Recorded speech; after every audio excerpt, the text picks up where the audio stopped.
Welcome student. आगे देखो, exercise आपको 5.2 दे रखी है। इसमें पहला क्वेश्चन आपके सारणिक का प्रयोग कर त्रिभुज का क्षेत्रफल आपको ज्ञात करना, जिसके शीर्ष आपको दे रखे। तो इसमें 3 दे रखे आपके क्वेश्चन। तो इसमें हम पहला क्वेश्चन लेते हैं। तो पहले क्वेश्चन में देखो, पहला शीर्ष दे रखा है ए, दूसरा माना हमने बी और तीसरा हमें दे रखा है सी। अब त्रिभुज का क्षेत्रफल। तो त्रिभुज का क्षेत्रफल ज्ञात करने का आपको बताया था मैंने, सारणिक द्वारा कैसे रखते हैं मान। 1/2 सारणिक में मान था यहाँ पर x1 x2 x3 y1 y2 y3 1 1 1। यह सारणिक द्वारा त्रिभुज का क्षेत्रफल। तो आगे देखो, डेल इक्वल में 1/2। x1 कितना है 2 5 1 माइनस के 2 माइनस के 3 1 6 0 1। आगे देखो, प्रसार करते हैं इसका। प्रसार करने पर देखो मान आएगा इसका डेल 1/2। पहली पंक्ति का नोटिस करेंगे हम 2, और इसके लिए देखो 4 मान शेष बच गया आपके, माइनस की 3 1 0 1। फिर आता है माइनस का, तो माइनस के 5, और इसके लिए मान है माइनस के 2 1 6 1। फिर देखो प्लस के 1, और इसके लिए मान है आपके माइनस के 2 माइनस के 3 6 और 0। आगे हल करते हैं इसको। डेल इक्वल में 1/2। प्रसार करने पर माइनस के 3 माइनस के 0 माइनस के 5 माइनस के 2 माइनस के 6 प्लस के 1 0 प्लस के 18। आगे देखो मान आएगा इसका डेल इक्वल में 1/2 माइनस के 6 माइनस के 5 इंटू माइनस का 8 प्लस के 18। आगे देखो, डेल इक्वल में 1/2 माइनस के 6 माइनस 5 को माइनस 8 से करेंगे तो प्लस के 40 प्लस के 18। तो मान आएगा आपके डेल इक्वल में 1/2, और मान हो जाएगा यहाँ पर 52 में 2 का भाग दिया तो मान हो गया यहाँ पर 26। तो डेल बराबर 26 वर्ग इकाई। यह आ गया आपके त्रिभुज का क्षेत्रफल। इस प्रकार हम किसी भी त्रिभुज का क्षेत्रफल ज्ञात कर सकते हैं। आगे देखो, दूसरा क्वेश्चन आपको दे रखा है, सारणिक का प्रयोग कर शीर्ष वाले त्रिभुज का क्षेत्रफल ज्ञात कीजिए। क्या दिए गए बिंदु सरेख है? तो ज्ञात करते हैं। देखो इसको, तो सबसे पहले देखो त्रिभुज का क्षेत्रफल। तो त्रिभुज का क्षेत्रफल हम ज्ञात करेंगे। तो इसके लिए होता है आपके 1/2 x1 x2 x3 y1 y2 y3 1 1 1। मान रखो इसमें। तो डेल इक्वल में 1/2 1 4 1 2 3 1 माइनस के 5 माइनस के 3 और 1। इसका हम प्रसार करते हैं। तो प्रसार करने पर देखो मान क्या आता है, डेल 1/2। पहली पंक्ति का नोटिस करेंगे तो 1 4 मान आ गए, 3 1 माइनस के 3 1 माइनस के 4 2 1 माइनस के 5 1 प्लस के 1 2 3 माइनस के 5 माइनस के 3। आगे देखो, डेल इक्वल में 1/2, और मान आएगा इसका देखो 3 प्लस के 3 माइनस के 4 2 प्लस के 5 प्लस के 1 माइनस के 6 प्लस के 15। डेल इक्वल में 1/2, ये मान हो गया 6 माइनस के 4 इंटू 7 प्लस 9। डेल इक्वल में 1/2 6 माइनस 7 को 4 से मल्टीप्लाई करेंगे तो 28। क्या गया माइनस का 28 प्लस के 9।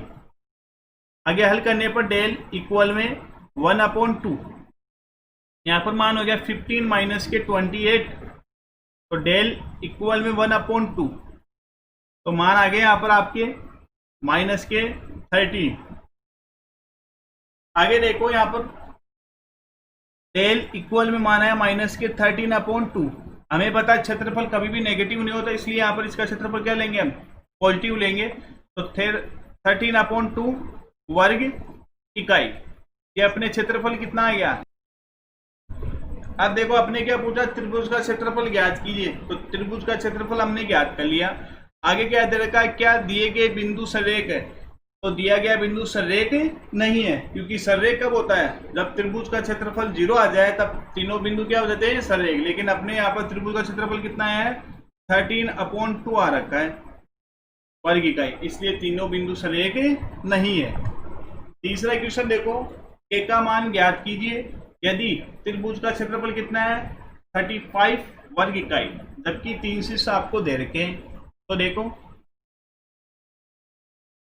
त्रिभुज का क्षेत्रफल आपको दे रखा है, त्रिभुज का क्षेत्रफल यह है 35 वर्ग इकाई, और शीर्ष आपको दे रखे हैं। पहला शीर्ष है के 4, सेकंड शीर्ष आपके 2 माइनस के 6, और तीसरा शीर्ष है 5 4। ये आपको शीर्ष दे रखे हैं। अब देखो त्रिभुज का क्षेत्रफल ज्ञात करने के लिए डेल इक्वल में 1/2, और सारणिक में मान होता है x1 x2 x3 y1 y2 y3 1 1 1। अब देखो यहां पर डेल का मान अपने पास है ये रहा, तो प्लस माइनस 35। अब यहां पर मैंने प्लस माइनस क्यों लगाया, इससे जस्ट पहले वाला क्वेश्चन था उसमें आपके जो क्षेत्रफल ऋणात्मक आया था, लेकिन उसको हमने धनात्मक किया था। क्यों किया था, क्योंकि क्षेत्रफल कभी भी ऋणात्मक नहीं होता है। तो यहाँ पर देखो आपको 35 दे रखा है, अब ये क्षेत्रफल ऋणात्मक था या धनात्मक हमें नहीं पता, इसलिए हम यहाँ पर प्लस माइनस दोनों ले रखे हैं, और 35 हो गया, मान आ गया यहाँ पर 1/2। मान रखते हैं शीर्षों के, तो मान आया के 4 1 2 माइनस के 6 1 5 4 1। आगे देखो यहां पर इस 2 को इधर भेजते हैं, तो मान आएगा प्लस माइनस 35 इंटू में 2, और यहां पर देखो मान आपके सारणी का के 4 1 2 माइनस के 6 1 5 4 1। मल्टीप्लाई करने में मान हो गया 70। प्रसार करेंगे इसका, तो मान आएगा आपके माइनस के 6 1 4 1, माइनस के 4 2 1 5 1, प्लस के 1 2 माइनस के 6 5 4। आगे देखो इसका प्रसार करते हैं हम, प्रसार करने में मान आएगा प्लस माइनस 70, और आगे देखो हल करते हैं इसको, माइनस के 6 माइनस के 4 माइनस के 4 2 माइनस के 5 प्लस के 1 8 प्लस के 30। आगे देखो प्लस माइनस के 70 माइनस के 10 के माइनस के 4 इंटू माइनस के 3 प्लस के 38। आगे देखो प्लस माइनस 70 माइनस का 10 के प्लस के 12 है प्लस के 38, प्लस माइनस 70 इक्वल में माइनस का 10 के प्लस के 50। इस 50 को पक्षांतर करेंगे इधर, तो मान देखो आप क्या आएगा, प्लस माइनस 70 माइनस के 50 और इक्वल में माइनस के 10 के। तो पहले प्लस चिन्ह लेंगे हम, प्लस चिन्ह लेने पर मान हो जाएगा 70 माइनस के 50 इक्वल में हो गया माइनस का 10 के, तो मान हो गया 20 इक्वल में माइनस का 10 के, और के इक्वल में आएगा माइनस के 20/10। डिवाइड करने में मान हो गया माइनस के 2, तो के का मान आ गया, एक तो माइनस के 2 आ गया।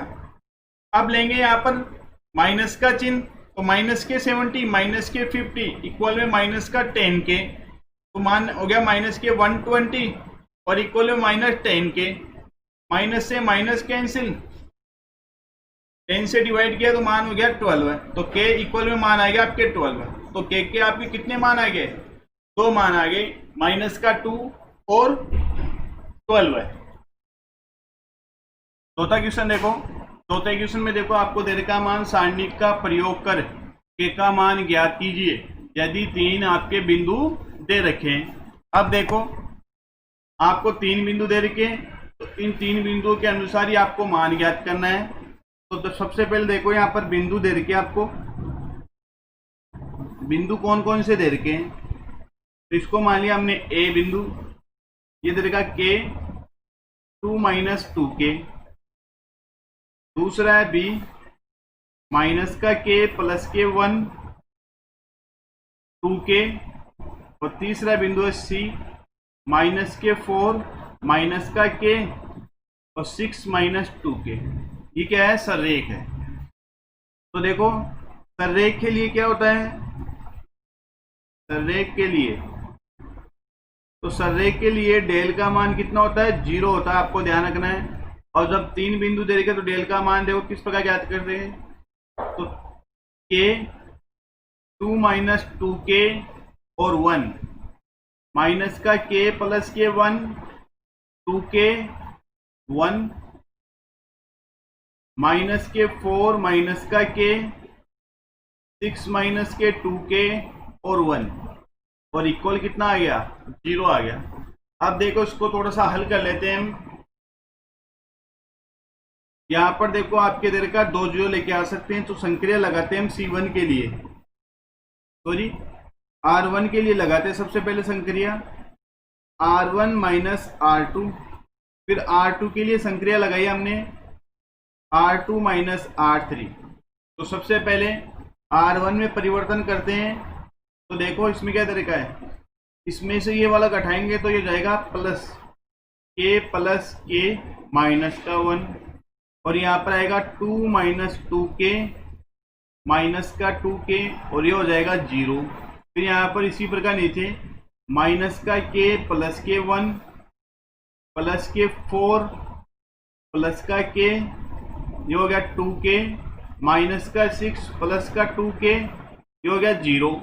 फिर मान आ गया नीचे माइनस के 4 माइनस का k 6 माइनस 2k और 1, और इसका मान किसके बराबर है, 0 के बराबर है।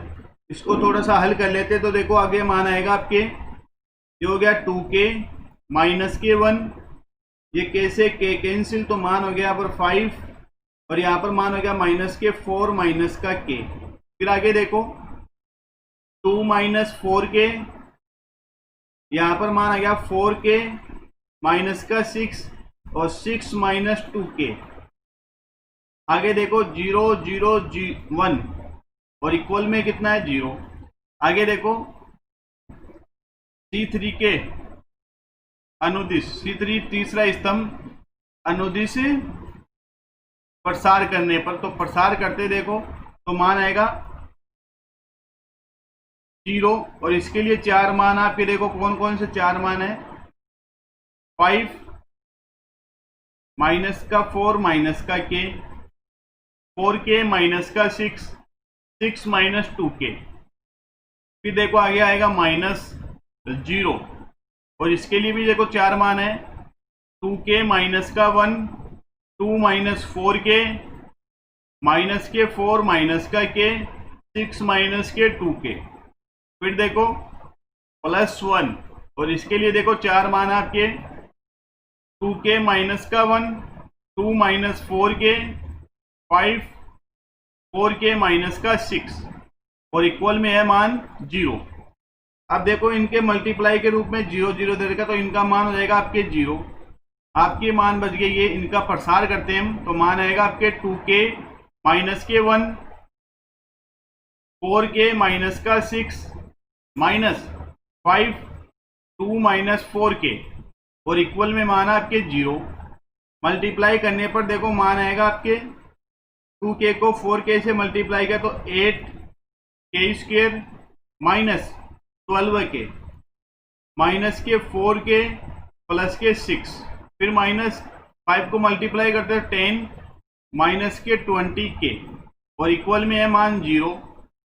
आगे देखो मान हो गया आपके 8k स्क्वायर माइनस के 16k प्लस के 6 माइनस का 10 प्लस के 20k और इक्वल में मान है 0। आगे देखो, इनको हल करने पर आपके मान आएगा 8k² प्लस के 4k और माइनस के 4 और इक्वल में मान हो गया 0। 4 कॉमन लेते हैं तो मान हो जाएगा यहाँ पर 2k² प्लस के माइनस के 1 और इक्वल में हो गया मान 0। इस 4 को 0 की तरफ भेजते तो मान हो जाएगा यहाँ पर 2k² प्लस का k माइनस के 1 इक्वल में 0। टुकड़े करते हैं इसके 2k² प्लस के 2k माइनस का k माइनस के 1 और इक्वल में हो गया मान 0। पहले इन दोनों में कॉमन लेते हैं तो 2k कॉमन ले लिया तो मान हो गया आपके k प्लस के 1 और इन दोनों में माइनस का 1 कॉमन लिया तो मान हो गया k प्लस के 1 इक्वल में 0। मान है आपके k प्लस के 1 और मान हो गया 2k माइनस के 1 इक्वल में 0। ये दो टुकड़े हमने कर दिए। आगे मान ज्ञात करते हैं k प्लस के 1 इक्वल में 0 और दूसरा आएगा 2k प्लस माइनस के 1 इक्वल में 0 और k इक्वल हो गया माइनस के 1 और यहाँ पर k इक्वल हो गया 1/2। तो इस प्रकार k के आपके दो मान आ गए। पहला मान है माइनस के 1 और दूसरा मान है 1/2। अगला क्वेश्चन देखो। अगले क्वेश्चन में आपको दे रखा है यदि बिंदु 3 बिंदु दे रखे हैं और x का मान आपको सारणी के प्रयोग से ज्ञात करना है। तो ये चौथे क्वेश्चन की तरह आपको हल करना है इसमें और x का मान आपको ज्ञात करना है। अगला क्वेश्चन देखो।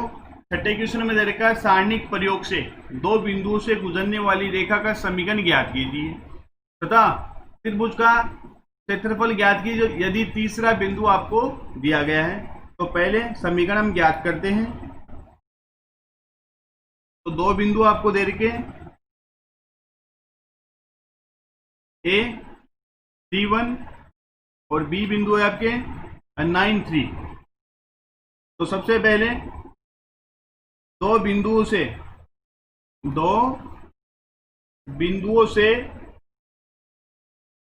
जाने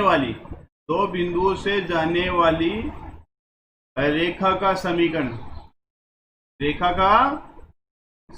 हम ज्ञात करेंगे। तो इसके लिए मैंने आपको बताया था सारणिक x y 1 और दो बिंदु आपके तरीके 3,1 1 9,3 1 ये होता है। प्रसार करते हैं इसका इक्वल में 0 आएगा यहाँ पर प्रसार करने पर। तो प्रसार करते हैं इसका देखो मान आएगा आपके प्रसार करने पर क्या मान आता है।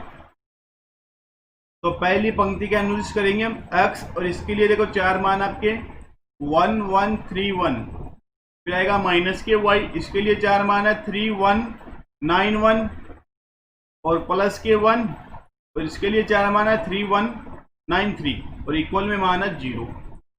प्रसार करने का मान हो गया 1 माइनस के 3 माइनस के y 3 माइनस के 9 प्लस के 1 9 माइनस के 9 और इक्वल में मान हो गया यहाँ पर 0। तो यहाँ पर मान आया माइनस के 2x प्लस के 6y और 0 जो हो गया आपके समीकरण। आगे देखो यदि तीसरा बिंदु भी आपको दे रखा है तो तीसरा बिंदु इसको मान लिया हमने C माइनस के 2 माइनस के 4 तीसरा बिंदु दे रखा है। तो अब त्रिभुज का क्षेत्रफल हम ज्ञात करेंगे। तो त्रिभुज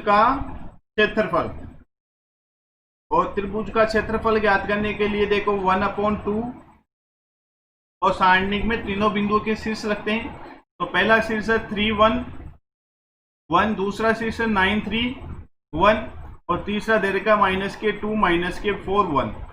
अब हमें त्रिभुज का क्षेत्रफल ज्ञात करना। तो प्रसार करने पर यहाँ पर तो प्रसार करेंगे तो देखो मान आएगा इसके लिए आपके 3 और इसके लिए 4 मान आपके 3 1 माइनस के 4 1 माइनस के 1 9 1 माइनस के 2 1 प्लस के 1 9 3 माइनस के 2 माइनस के 4 ये हमने प्रसार कर दिया। आगे हल करते हैं तो 3 प्लस के 4 माइनस के 1 9 प्लस के 2 प्लस 1 माइनस के 36 प्लस के 6 3 इंटू 7 माइनस के 1 इंटू 11 माइनस के 30 मल्टीप्लाई करने पर 21 माइनस के 11 माइनस के 30 आगे हल करने पर इसका मान आ जाएगा आपके माइनस के 20। अब देखो क्षेत्रफल कभी भी ये नहीं होता, ऋणात्मक नहीं होता है। और आपको यहाँ पर ध्यान रखना है बार 1/2 आएगा, ये सभी में 1/2 ये हमने छोड़ दिया था।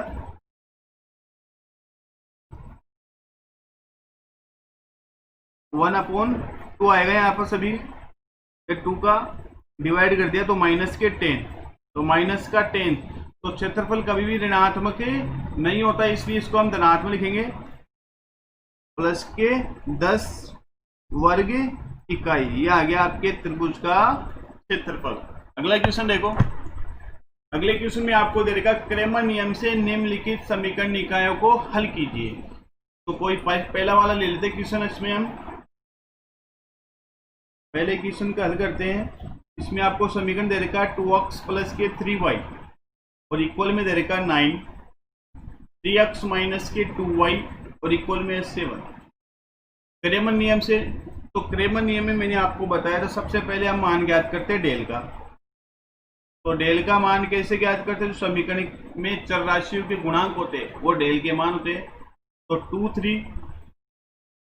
3 माइनस के 2 प्रसार करो तो मान हो जाएगा माइनस के 4 माइनस के 9 और मान हो गया माइनस के 13 नॉट इक्वल 0। फिर ज्ञात करते हैं हम डेल 1 का।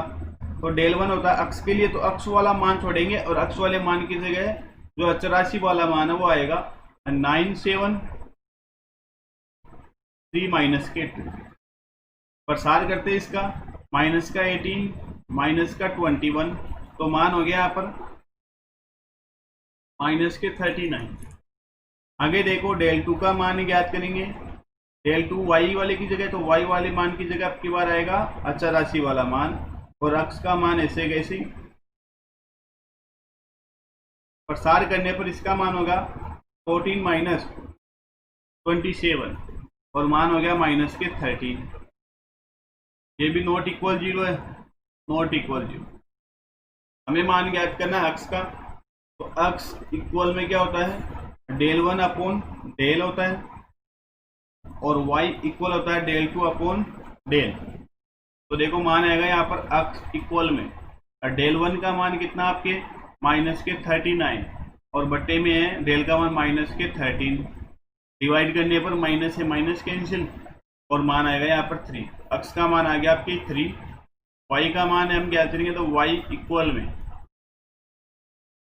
माइनस के 13 अपॉन माइनस के 13, माइनस से माइनस के 13 में 13 से डिवाइड किया तो मान आ गया 1, तो y बराबर हो गया आपके मान 1। इस प्रकार हम मान ज्ञात कर सकते हैं। अक्ष का मान आ गया 3 और y का मान आ गया 1। इसी प्रकार आपको सेकेंड इसका हल करना है। अगला क्वेश्चन देखो। सिद्ध कीजिए कि निम्नलिखित समीकरण निकाय संगत है या असंगत। तो संगत असंगत के लिए मैंने आपको बताया था क्रेमर नियम द्वारा कैसे हल करते हैं। सबसे पहले डेल का मान ज्ञात करेंगे।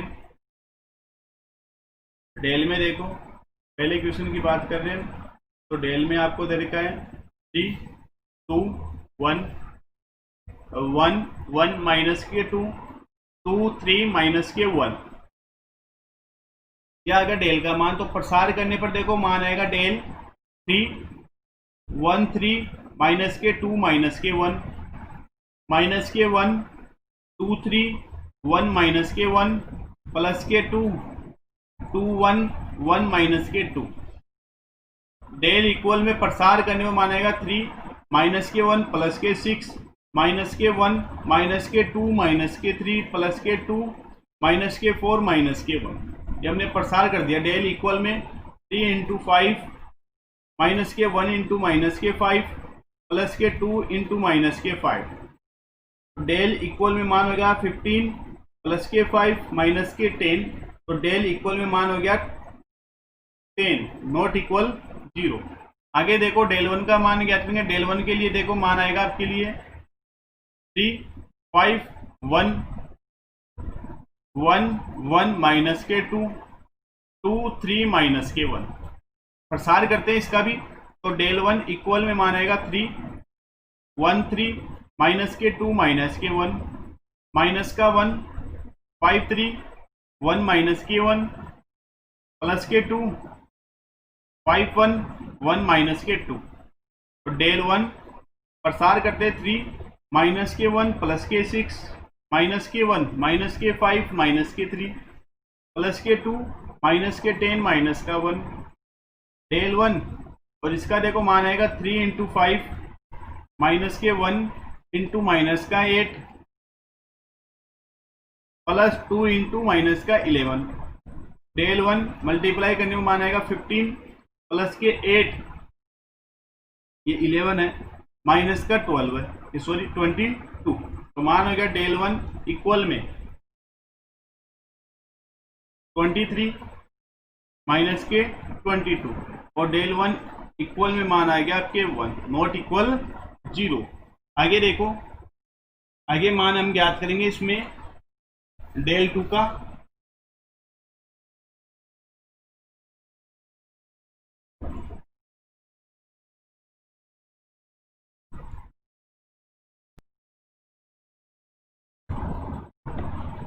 डेल 2 का देखो मान आएगा आपके 3 2 1 3 5 1।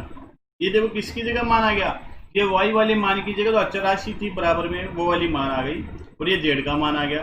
तो डेल 2 का मान हम ज्ञात करते हैं, प्रसार करने पर डेल 2 इक्वल में क्या आ गया 3 और इसके लिए 4 मान आपके 5 3 1 माइनस के 1 माइनस के 3 2 3 1 माइनस के 1 प्लस के 2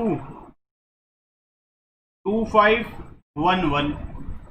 आगे देखो डेल 2 इक्वल में प्रसार करते हैं 3 माइनस के 5 माइनस के 3 माइनस के 3 माइनस के 2 माइनस के 3 प्लस के 2 2 माइनस के 5। आगे देखो डेल 2 इक्वल में 3 इंटू माइनस के 8 माइनस के 3 इंटू माइनस के 5 प्लस के 2 इंटू माइनस का 3। तो डेल 2 इक्वल में मान आएगा आपके देखो माइनस 8 को 3 से मल्टीप्लाई किया तो माइनस के 24 प्लस के 15 माइनस के 6। तो डेल 2 इक्वल में मान हो गया आपके माइनस के 30 प्लस के 15। तो डेल 2 इक्वल में हो गया माइनस के 15 नॉट इक्वल 0। अब हम मान क्या करेंगे डेल 3 का। तो डेल 3 के लिए देखो 3 और इसके लिए मान हो गया 1 5 माइनस के 2 1 माइनस के 1 2 5 1 1 प्लस के 3 इसके लिए मान है 2 1 1 माइनस के 2। ये हो गया मान डेल 3। प्रसार करने पर देखो मान आएगा 1 प्लस 10 माइनस के 1 2 माइनस के 5 प्लस के 3 माइनस के 4 माइनस का 1। और डेल 3 इक्वल में मान आएगा 3 इंटू 11 माइनस के 1 इंटू माइनस का 3 प्लस के 3 इंटू माइनस के 5। डेल 3 मल्टीप्लाई करने पर 33 प्लस के 3 माइनस के 15। और आगे देखो मान आएगा डेल 3 18 प्लस 3 और डेल 3 इक्वल मान हो गया आपके 21 नॉट इक्वल 0। तो लिखेंगे यहां पर del not equal 0 del 1 del 2 del 3 नॉट इक्वल 0। तीनों के तीनों 0 के बराबर नहीं है। तो लिखेंगे समीकरण निकाय संगत होगा। इसी प्रकार आपको इसका सेकंड क्वेश्चन हल करना है।